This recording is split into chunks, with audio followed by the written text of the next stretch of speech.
We're joined by Kevin Bergen tonight.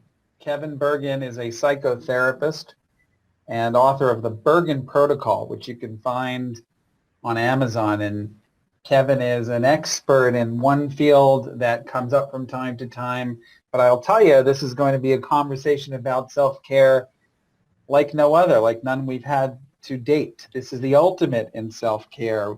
You're going to hear strategies from Kevin that you may not have heard before. And we want to welcome, and Kevin, please tell us all about yourself and how folks can find you on the internet and follow you on social media, how they might be able to get in touch with you if they were in your area and where that may be, if they wanted to become patients or clients of yours. Give us the scoop. Sure. Thank you. This is a switch, me talking about myself. Usually I'm sitting with clients listening. So this is quite an opportunity. To get in touch with me, one of the best places you can go to learn something about what I do and how I do it and just some of my ideas that I share is to my blog. You can go to theactioncore.com, and that's core as in a core of people, C-O-R-P-S. And you can also go to my clinical website, which is centercrg.com. And let's see, if you want to get in touch with me directly, you could just email me at kevin@kevinbergen.com. I've just started doing some Periscope broadcasting, and that's been a lot of fun. You can find me at, let's see, this is a URL written out that you can actually see, catch.me, I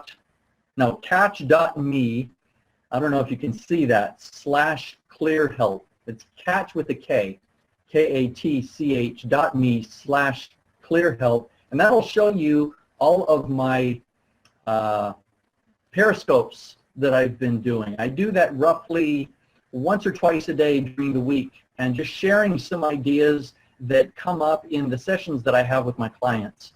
And they're just quick little broadcasts that seems to be helping a lot of people, as the feedback that I've been given.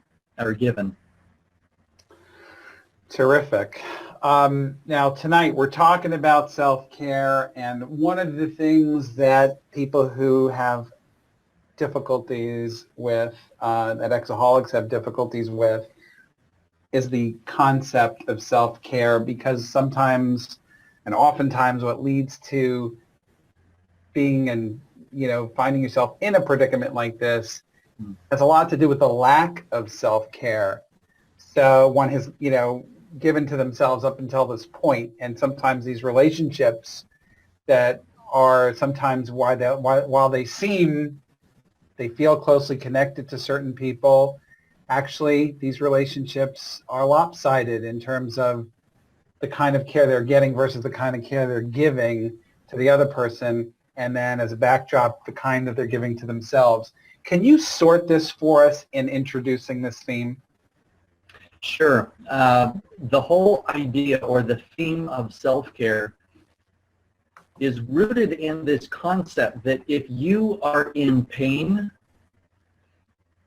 probably prior to the pain arising, you weren't practicing solid self-care to begin with.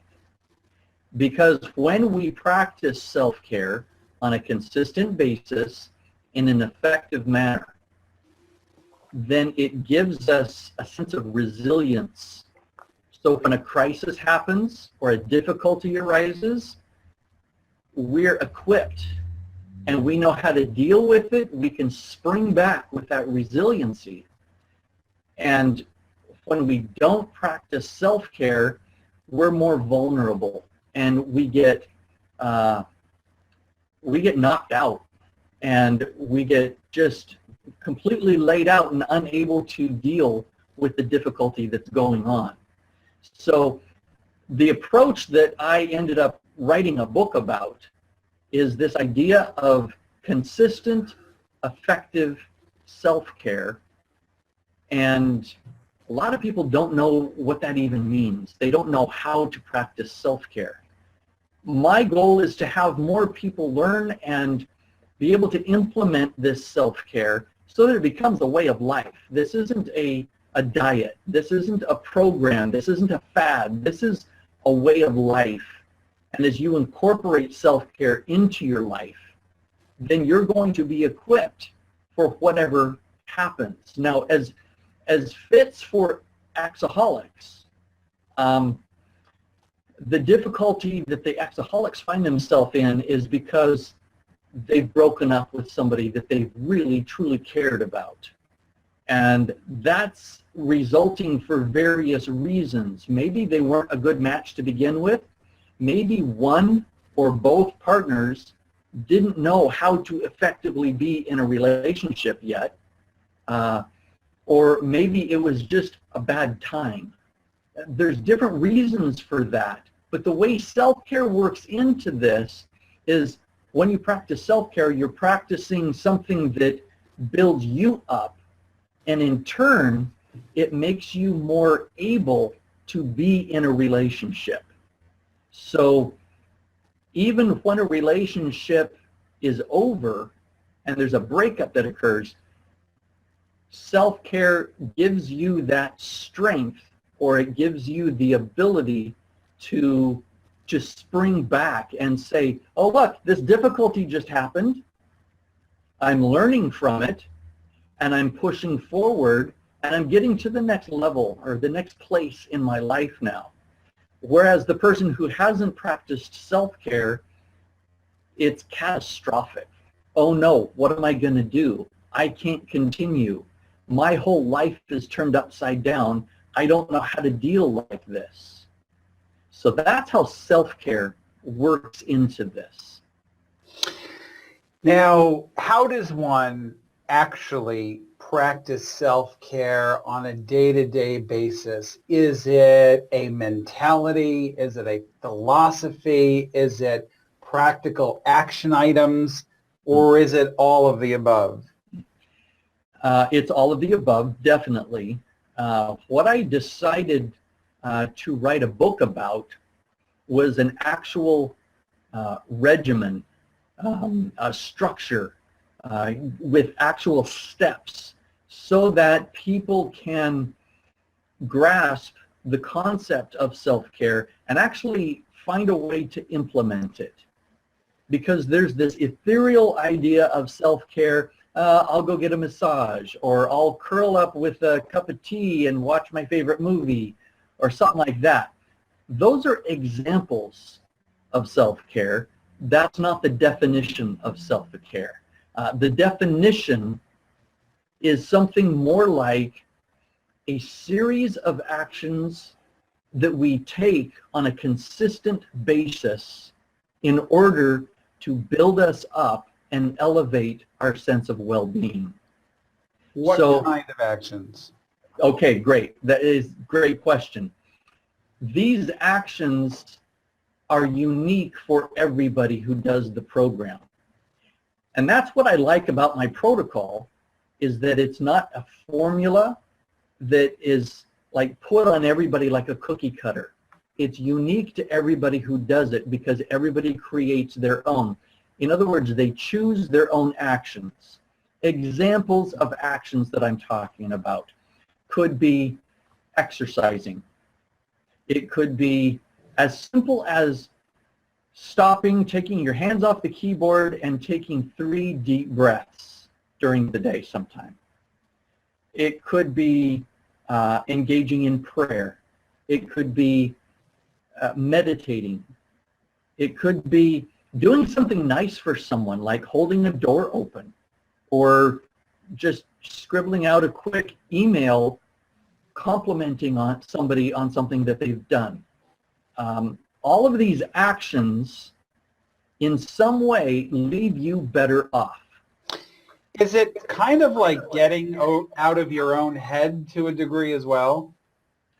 That's part of it. That's part of it, and it's a type of action that you can take that gets you out of your own head. There's different categories of action that I go into in the book that address different parts of your life, whether it's financial or social or spiritual or physical and these types of things. But all the actions, the criteria for the actions are really only two criteria. The first criterion is that it be something that you can practice on a daily basis. And the second criterion is that it's something that you genuinely feel like you are better off having taken that action. Now, with a couple of things that you mentioned, whether it was meditation, exercise, prayer, sending off an email, we can also include, by the way, some charitable efforts as well. Absolutely. These take it's a decision one makes. It's a proactive decision one makes to do these things. Yes. One of the things that exaholics often have to deal with and cope with is the feeling of not being able to even lift a finger to get some of these things accomplished because of the pain that they're going through. And by the way, I'm going to get to Elastic One has a question. I'll get to you in 1 second. But how do you overcome that barrier to the action piece, to actually getting to the point where you can get on that treadmill or do this or do that? And incidentally, we're not talking about doing it like you do in civilian life. We're talking about doing it as a means of getting through a very serious problem that one has as an exaholic. I give the floor to you, sir. The idea of addressing and dealing with feelings is first getting out of your feelings to therefore affect your feelings. Let me tell you what I mean by that. As a matter of fact, I'm going to grab a piece of paper here and just draw you a little diagram so this makes more sense, and I hope you can see this. So the first idea is this notion of thoughts. So if you've got thoughts, I don't know if you can see, does that show up on the screen for you? It does. Okay. We can see it. Yep. So our thoughts seem to be key. Our feelings are tied up in our thoughts, and our thoughts affect so much.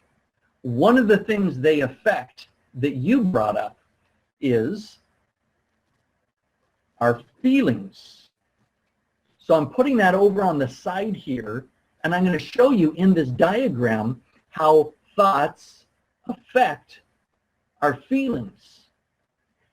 But another thing is also very much in play, and that's how our feelings affect our thoughts. But you can better control your thoughts than you can control your feelings. But they both influence each other. So you can say, I'm feeling like absolute crap right now, and I miss my partner, I am sad, and I'm angry, and I fear that I'm not going to have this kind of connection again in my life. And you can wallow and just sit in your feelings like that. Well, guess what? Those are going to influence your thoughts. You focus on these kind of feelings of fear and anger and sadness.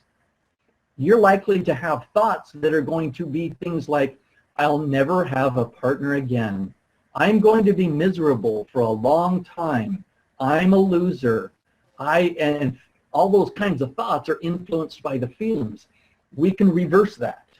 We can choose our thoughts so that they influence our feelings. This is a setback in my life, and I'm going to bounce back from this. That is going to produce a feeling of some kind of relief. And if we focus on our thoughts, we have more control over those immediately, and that can control our feelings. But there's other components to this too.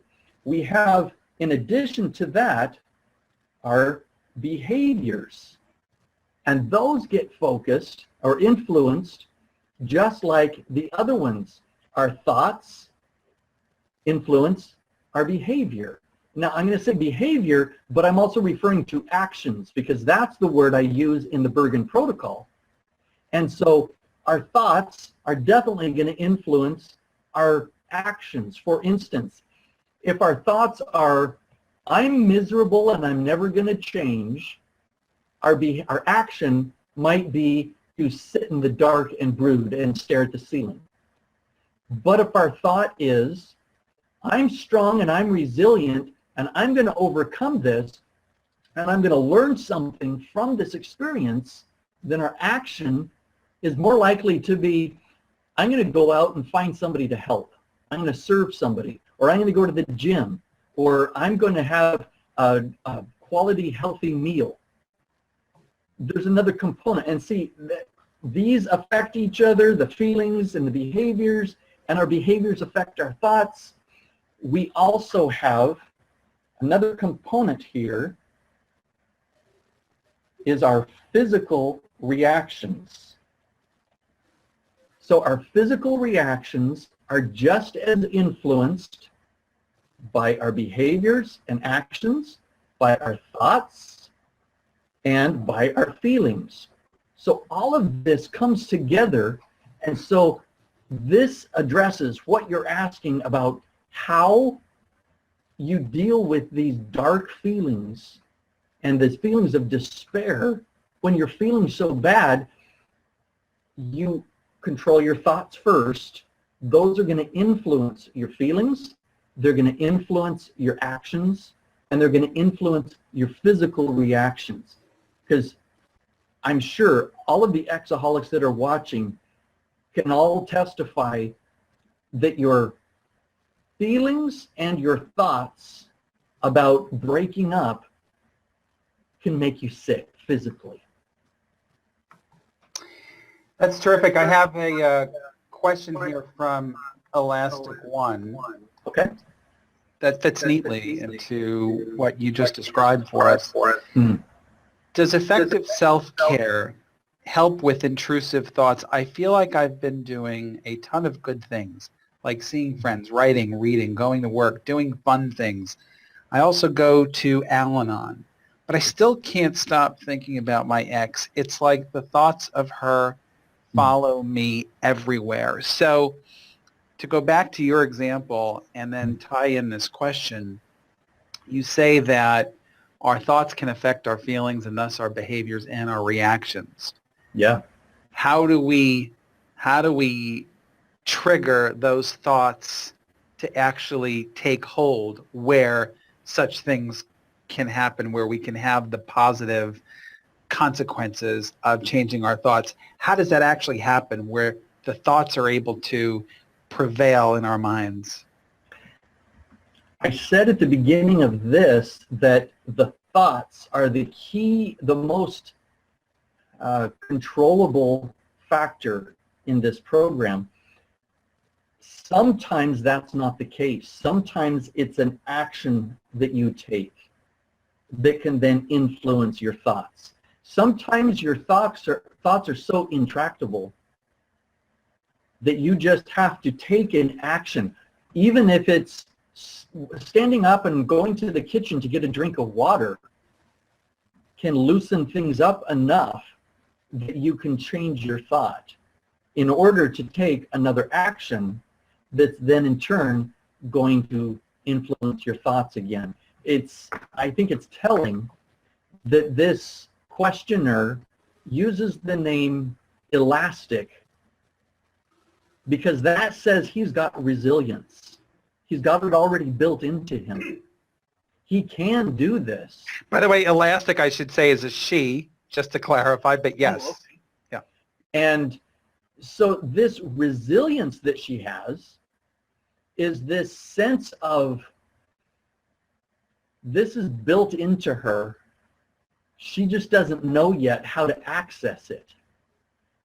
And by following some of these ideas that we're sharing tonight, she's going to be able to use that core piece of herself that is elastic and is resilient, and she's going to spring back into shape when she starts taking some of these actions. It's not just about thinking, it's about taking action. So sometimes it sounds to me like what you're saying, and folks feel like, if you feel like chiming in, go ahead, is sometimes it's just, hey, do it. Just do it. It's like the old Nike commercial. Just do it, and Yeah. let that bring you to a place where your thoughts can start to take hold, thus affecting your feelings and behaviors and reactions. It all boils down to the root of the matter is action. Any progress we're going to make, any growth we're going to have, boils down to taking some action. So action as a way of coping, as a recovery method, is interesting in and of itself, because action means being proactive in a way that exaholics are oftentimes unfamiliar with or have difficulty with, because their minds and their feelings and their emotions are in a place where taking action is like climbing Mount Everest. Absolutely. As you're talking here, I'm looking up one of the most popular posts that I put on my Instagram account, which is @theactioncore. I'll have to get my glasses to read this one to you. But this is one, it wasn't a quote that I just put from somebody else. This is actually originally a caption that I had put on somebody else's quote. It says, decide, act, repeat. That's all. It'll settle your questions about success, happiness, well-being, love, and fulfillment. So it looks something like that. I don't know if that's going to show up here, but I'll repeat the top of this. It says, decide, act, repeat. That's all. You just keep doing that. It's all action. Question from Win25. I got back with my ex and found out he was cheating, but he won't admit it. I want to get over him, but he is on my mind every day, no matter if I keep myself distracted or not. I've been crying for 5 days nonstop and feel like I'll never be loved the right way. She goes on to say, guys always F me over somehow, and that's a separate issue. But it's important to point out, as you have been, and to reiterate to Win, that the Bergen protocol has a path for people like you. And absolutely. And what would you like to say to Win? Your thought that you're never going to be with somebody that really loves you is all rooted in this feeling of despair that you have right now. And I think what you need is some kind of closure, some way to process what's happened. Sounds like you found that he cheated and you just pulled the plug and there's been no kind of closure. Now you may or may not want to talk to him and find out what happened. If you don't want to do that, if that doesn't seem healthy for you to talk to him again, I would suggest you write a very detailed letter to him with no intention of ever sending it, and process what that means. It's more than likely that his cheating says something about him than it says something about you. What says something about you is your tendency, because it sounds like this isn't the first time for you, Win. It sounds like it's your tendency to be attracted to these type of guys who end up cheating on you. Their cheating means something about them, but your choosing to be with them and being attracted to them in the first place means something about you. So the action for you is to maybe write that letter, is to get some understanding about you and what is it about you that's attracted to these kind of guys. That's the action involved. And if one or several of these actions don't seem to bring you relief or help you, then try another action. Find out. Learn from an action what did work, what didn't work, and then take a different action based on what you learned until you find an action that does help. And Win 25, as Kevin mentioned, without the intention of sending it. We, as you know, in our philosophical underpinnings at Exaholics.com, do not suggest reaching out to exes. Obviously, it's a choice that you all make on your own, but we think there's a better way, and our sobriety counts are very important to the members on Exaholics.com. So and we have in our forums, we have topics based on this where people actually write what they would have written to the ex, but they post it here instead of sending it to the ex. That's great. And that helps people very much. And you may want to try that Win 25 as well. But just remember, writing a letter doesn't mean sending it. Writing a letter means getting your feelings out so you can understand where you're coming from. We also had an expert who once said closure is a luxury, meaning that, you may not need closure.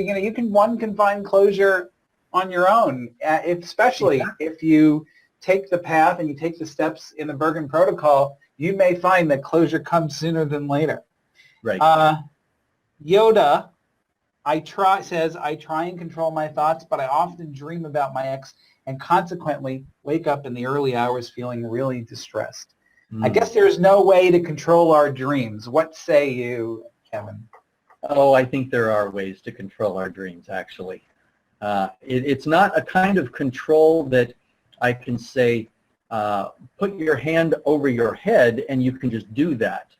It's kind of like saying, on the count of 3, be asleep. You can't control it that way, but you can allow it. You can influence it and allow it to happen. So the same thing with dreams. You can choose what you're doing and thinking prior to sleep, and that will influence your dreams. And even more, you can choose what you do after you wake up. So instead of being distraught and crying about it when you wake up, use that opportunity to grab a pen and paper and write down, here's everything I can learn from this dream. Here's the difficult parts of this dream that I don't like to recount. And here's the things that I can learn from this dream. And here's the things that I don't really have to deal with in reality because that was just a dream. I don't have to deal with these things in my waking reality, and therefore you're processing that dream upon waking, and that will influence the dreams the next night or the next time you sleep. We have a question from S. Wildcat. How can we deal with the fact that a part of ourselves doesn't want to recover and heal and move on? Because to do that means to finally let go of the ex. I think this is the axle of the wheel around which my exaholism turns. To heal means to let go, and I don't want to let go. Kevin, that's a big part of this, is healing. The idea of healing, the idea of getting over it also means just moving on away from the ex to a point where the ex is no longer part of one's life, and it's hard to reconcile that idea for some folks. What say you on that matter? That's a very real thing that happens, not just with exaholics, but any kind of grieving is this idea of, I don't want to move on. I don't want to accept this. So I say, accept that. Accept that you don't want to let go. That's where you are right now. If you keep saying, I don't want to let go, but I have to, then it's like running from something. And if you run from something, going back to the idea of dreaming, most of us have had those dreams where we're being chased. Whether it's being chased by somebody that's dangerous, or by a monster that's going to devour us, or an idea that won't leave us alone and we just keep running from it. In our dreams, the faster we run, the faster whatever's chasing us becomes. Or the faster we run, or the more intensity we put into our running, the bigger the monster gets behind us. So if you're running from this idea of, I have to change, I have to let go, I have to accept that this relationship is over, you're running from that idea. What if you just stopped and turned around and said, you can't chase me if I don't run? What if I just accept the fact that I don't want to let go? And that's where I am right now. And you accept the fact that you're not ready to let go. And you sit in that and you observe and you feel, what does that feel like? Sooner or later, you're going to get tired of sitting there. And you're going to decide that you actually do want to move on and let go. But I don't think you're going to get there very easily as you're trying to run from that. Accept it, be there, be present with it, acknowledge, no, I don't want to let go. And we'll just see when I do. Yoda says, thank you. Thank you for your feedback on dreams. I will certainly try it. Folks, this is a good time to get your last questions in because we are coming up on the final few minutes here tonight. And as they're typing that, let me just add, we've talked about the Bergen protocol. You can find that at Amazon. It's on Amazon both in all three formats. It's a written printed book, it's an ebook, and it's also an audio book. And I had the pleasure of recording the audio book myself, and that was a lot of fun. So you can get it in any of those. You can search Amazon on my name, Kevin Bergen, or you can search on the Bergen Protocol. It'll come up in either way. And Bergen is B-E-R-G-E-N. Yes, just like Norway, New Jersey, and Candace. There you go. S. Wildcat says, wow, cool, a very helpful answer. I never thought of that before. As we wrap up, and I'll give you all a few seconds to type in any final questions you have. As we wrap up, we've heard a lot, both here on the site, and there's just a lot of literature there about breakups.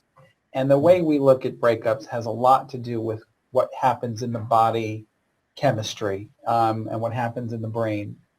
And studies and research have found that it is very much like an addiction. Love itself acts like an addiction in the brain. Neurotransmitters function a certain way that resemble very much addiction. And breakups are a lot like withdrawal from drugs or alcohol, opiates, other things. Now, brain chemistry being what it is, and of course there's a lot we have to learn still about brain chemistry. But how does what you offer in the Bergen Protocol, how does it work in the context of brain chemistry?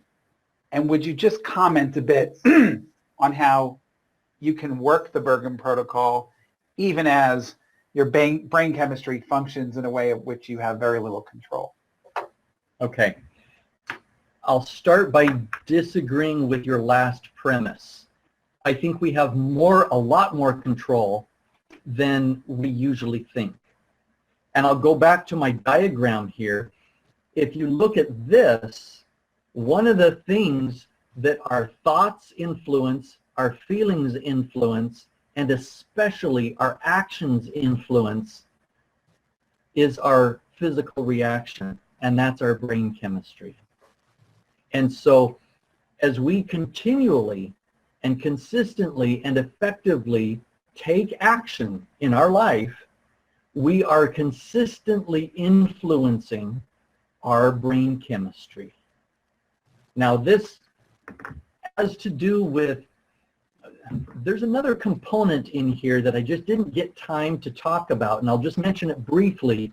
And you can see my periscopes and some of my writings and my courses that I'm coming out with to get more into this. But the other component to this, there's a fifth, and that's environment. All of these components can influence your environment, and your environment includes the room you're sitting in. It includes the people that you're around, because your environment influences all of these other components every bit as much as these components can influence your environment. So brain chemistry is one of those things that makes so much influence on our thoughts, our behaviors, our actions, and even our environment, that we can turn that around and see how we can influence that brain chemistry. For instance, it's been researched and proven that depression and low mood is positively influenced just by being around other people. That's our environment. So I often tell clients, even if you're not interacting with people, instead of sitting at home and reading a book all by yourself, go take your book down to the local Starbucks and sit there where there's people around you. You don't have to interact with these people. It's just being in the environment and having the influence of other human beings around you that influences your brain chemistry. So just like that, your environment is affecting your brain chemistry. The action you took to go to Starbucks is influencing your brain chemistry. So like I said, it all boils down to action. And that's the same answer for your last question about brain chemistry. It's all action. Final question from Heartbroken 1963. Spent time with my ex-wife and daughter this weekend on my daughter's 17th birthday. I'm lost again. All those feelings are back. Very confused. She wants to start spending time together. We've been divorced for 7 years. Yes, you know, one can have, many years and come to a place where they have many years of quiet after they've settled issues with an ex-wife and had time to kind of think and be on their own. And then suddenly there may come a spark. And now you've got to deal with all those emotions, memories, and all that coming back to you after you have already figured out a way to kind of to quiet them after a number of years. Don't you have to tread carefully there? And also, how would you use your protocol in a situation like that? What you're referring to, the spark you referred to, I call a trigger. And we have triggers all the time. Usually a trigger occurs when we're not expecting it. It might be driving down a particular street. It might be hearing a particular song. It might be smelling something that brings back a memory. These triggers can bring back feelings, because a trigger could be part of the environment. It could be a thought that just randomly comes to you. A trigger could be a physical reaction. It could be a thumping of the heart in the chest that triggers a memory of when you were with a partner. So these triggers can be all over the place. We don't have any control over triggers.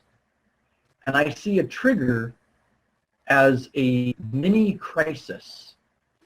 And that goes back to one of the first things we talked about here tonight, is the concept of resilience and being able to be resilient in the face of a crisis or a trigger.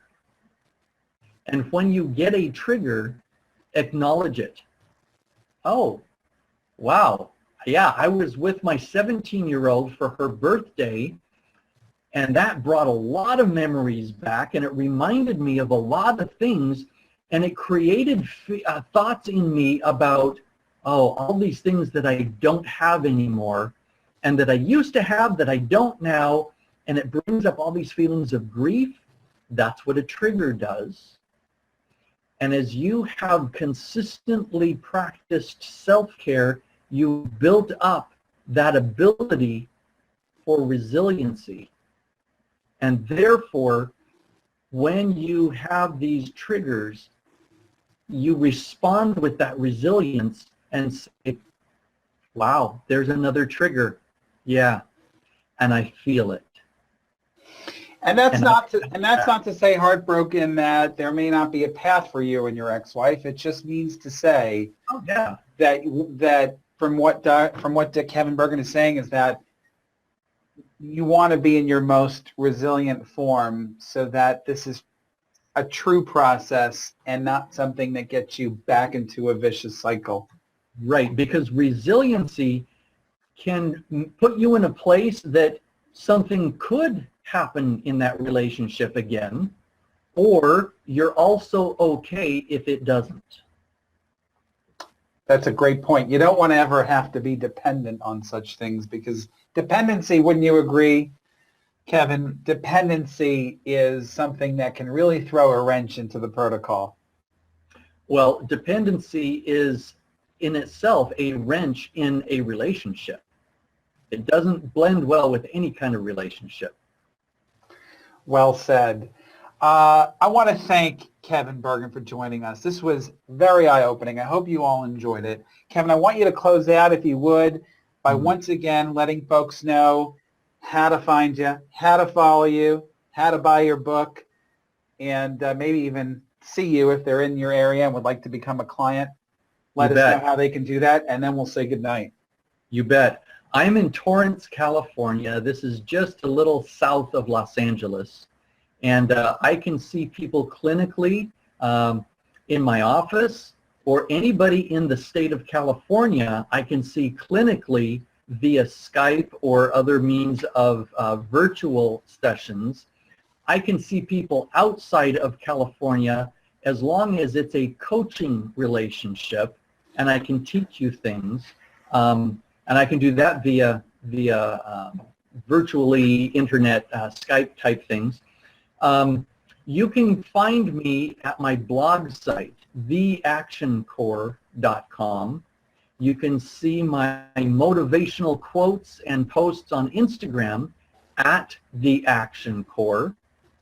You can follow me on Twitter at clearhelp, CLEARHELP. You can find my book on Amazon. Just go to amazon.com and search Kevin Bergen or Bergen Protocol. Let's see, did I cover all my bases? There's so many ways you can find me. I'm on LinkedIn. I'm on Facebook. You can actually, I've got a Facebook group called The Action Core. I'd love to have you there. We just share things that motivate you and teach you how to take action in your life. So I've got a course that's coming out too. If you go to the Action Core right now, theactioncore.com, there's going to be a pop-up where you can get a free report about how to choose a therapist. It's not available yet, but this course about taking self-care is going to be a 5-module free course that if you get that giveaway now about how to choose a therapist, then I will make sure that you get a copy of that free course that I'm going to be coming out with hopefully within about 3 weeks. So I'm really excited about that. Thank you so much. Heartbroken 1963 says, thank you for everything. Well said. S. Wildcat says, yes, fabulous. Thank you, Kevin and admin. to all of you, I want to say good night. Kevin, stick around. I'm going to stop the broadcast and then talk to you offline. Thank you. We're going to leave this up for a little while for all of you to watch from the beginning, those of you who showed up a bit later.